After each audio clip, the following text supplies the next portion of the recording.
హాస్పిటల్లో దేవి అని టెన్షన్ పడుతూ ఉంటుంది. ఈ మనీషా పేరు చెప్పి వివేక్ ఇలా కూలబట్టాడేంటి, కొంపతీసి ఆ ఈవెంట్లో మిత్రని ఈ మనీషా ఏమైనా చేసిందా ఏంటి అని చెప్పి అనుకుంటూ ఉంటే ఈ లోపల టైం చూసుకొని మనీషా అనే దేవి అని కాల్ చేస్తుంది.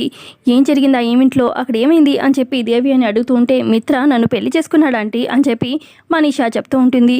నిజంగా మిత్ర నిన్ను పెళ్లి చేసుకున్నాడా, నాకేదో డౌట్గా ఉంది అని చెప్పి దేవి అని అంటూ ఉంటే మిత్ర నన్ను పెళ్లి చేసుకోలేదంటీ, మత్తులో నా మెళ్ళ తాళి కట్టలేకపోతున్నాడు.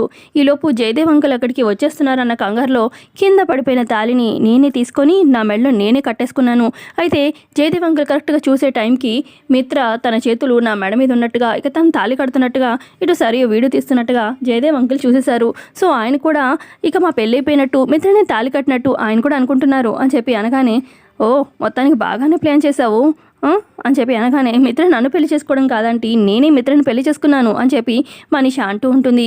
ఇక అప్పుడు దేవి అని అంటుంది, ఇప్పటికైతే నువ్వేదో ఇలా చేశాను అనుకుంటున్నావు, కానీ సాయంత్రం అరవింద్ అక్క రాబోతుంది, ఇక వస్తే నీ పని ఉంటుంది అనగానే, రానివ్వండి, ఆ అరవింద మాలిని కోసమే నేను వెయిట్ చేస్తున్నాను ఆవిడతో ఫైట్ చేయడానికి అని చెప్పి మనీషా అంటుంది. సో ఇంతే అండి వీడియోలో ప్రోమోలో చూపించింది. ప్రోమో నచ్చితే ఖచ్చితంగా లైక్ చేయండి. Thanks for watching.